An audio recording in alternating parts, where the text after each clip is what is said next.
ওমর এবার রশি ধরে টানে আর সামনে যায়। ওইখান থেকে চিল্লায়, ওই যে দেখো, ওই যে মদিনার কাফেলা আসতেছে, তাকাও সবাই, ভালো মতো তাকান। একবার মদিনার কাফেলার দিকে তাকাই, একবার আল্লাহর পাঠানো কিতাব তাওরাতের দিকে তাকাই, একবার ওই মদিনার ওই কাফেলার দিকে তাকাই, আরেকবার ওই যে আল্লাহর আসমানি কিতাব তাওরাতের দিকে তাকাই। বন্ধু, এবার ওই তাওরাতের সাথে মিলাইতে গিয়া এবার দেখে মদিনার থেকে যে কাফেলা আগমন হচ্ছে, এবার ওই কাফেলার উটের মধ্যে গোলাম রাজার দেশে বসা, আর মদিনার খলিফা, পুরা জাহানের উম্মতে মুসলিমার খলিফা, খলিফাতুল মুসলিমিন, আমিরুল মুমিনিন হযরতে ওমর গোলামের বেশে উটের রশি ধরা। এই সিন দেখবার পরে গোটা জেরুজালেম নগরীতে আল্লাহু আকবারের তাকবীর উঠে গেছে। বলেন আল্লাহু আকবার।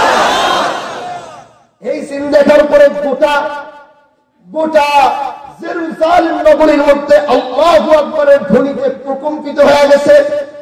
এবার সমস্ত ইহুদিদের সরদাররা বলে, দাঁড়াও, তোমরা কেউ কোনো কথা বলবো না, আজকে ওমরের সাথে আমরা কথা বলবো।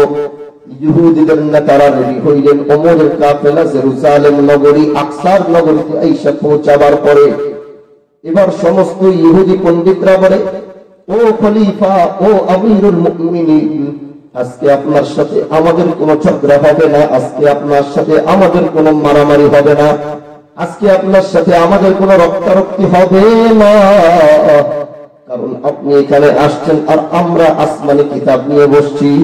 কারণ বন্ধু, আজকের আসমানি কিতাবগুলো পরিবর্তন হয়েছে, কিন্তু ওই জামানায় তাওরাতের পরিবর্তন হয় নাই, ওই জামানায় ইনজিলের পরিবর্তন হয় নাই, ওই জামানায় জাবুরের পরিবর্তন হয় নাই। তখন ওইগুলা আল্লাহ পাকের আসমানি কিতাব ছিল। যেমন ইহুদিরা তাওরাত মানত।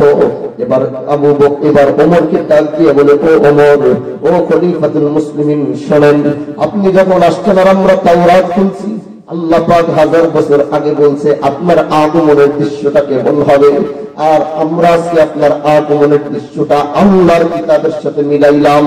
ও আমিরুল মুমিনিন, আল্লাহর কসম খায়া বলি, ওই 1000 বছর আগে আল্লাহর কথা আর আজকের কথা এক হুবহু মিলা গেছে। এজন্য আমরা চিন্তা করছি, আমরা এখন আপনার সাথেই মসজিদ আকসার নগরী, এই জেরুজালেম নগরী নিয়ে আপনার সাথে আমরা কোন যুদ্ধে লিপ্ত হব না, আমরা আপনার সাথে কোন মারামারির মধ্যে লিপ্ত হব না, আমরা আপনার সাথে কোন ঝগড়ার মধ্যে লিপ্ত হব না। আমরা বিনা যুদ্ধে, বিনা রক্তপাতে, আমরা ইহুদিরা আল্লাহর আসমানি কিতাবের ঘোষণা অনুযায়ী এই নেন, আমরা আপনাকে জেরুজালেম নগরীর চাবি, মসজিদে আকসার চাবি আমরা মুসলমানরা, আমরা ইহুদিরা আপনার হাতে বুঝাইয়া দিলাম। বিনা রক্তে, বিনা যুদ্ধে মসজিদে আকসা আমাদেরকে বুঝিয়ে দেওয়া হয়েছে, ইহুদিরাই আমাদেরকে বুঝিয়ে দিচ্ছে। আজকে যারা দখলদারিত্ব নিয়ে রাখছে তাদের বাপ-দাদারাই আমাদেরকে বুঝিয়ে দিচ্ছে। কিন্তু আজকে ক্ষমতার বলে, অস্ত্রের বলে, বহির্বিশ্বের শক্তির বলে তারা মুসলমানদের কাছ থেকে সেটা ছিনিয়ে রাখছে। কিন্তু সময় আসবে, সময় আসবে, বলেন না, সময় আসবে, গোটা পৃথিবীর উম্মতে মুসলিমা বাইতুল মুকাদ্দাসের পবিত্রতা রক্ষা করবার জন্য পরে 200 কোটি মুসলমান হাতে হাত মিলিয়ে আবার মসজিদে আকসার দিকে রওনা হবে, আকসার দিকে রওনা হবে। ঠিক কিনা? এই বন্ধু, কোরআনের একটি আয়াত তেলাওয়াত করেছিলাম, ইয়া আইয়ুহাল্লাযীনা আমানুস্তাঈনু বিস-সাবরি ওয়াস-সালাহ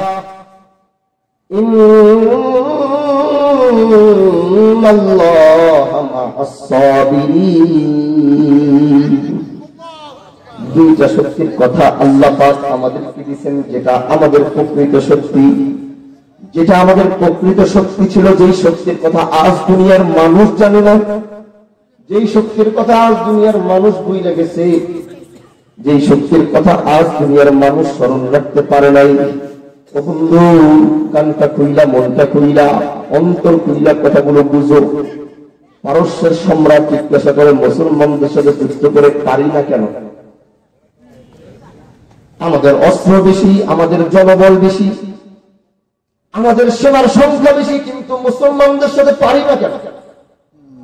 পারস্যের বাদশার প্রশ্ন সেনা প্রধানদের কাছে, কেন পারো না? কিসের তোমাদের অভাব? আমি তো কোনো অভাব তোমাদের রাখি নাই। মুসলমানদের সংখ্যাও কম, অস্ত্রও নাই, জনবলও নাই। তোমাদের অস্ত্র আছে, জনবল আছে, যা আছে সব দিলাম, তারপরেও কেন মুসলমানদের সাথে পারো না? মুরব্বী একজন সেনা প্রধান দাঁড়িয়ে এবার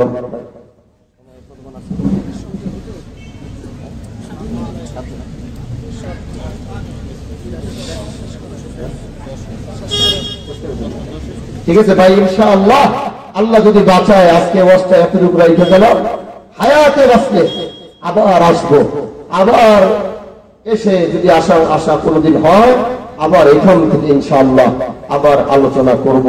আল্লাহ পাক সেই পর্যন্ত আপনাদেরকে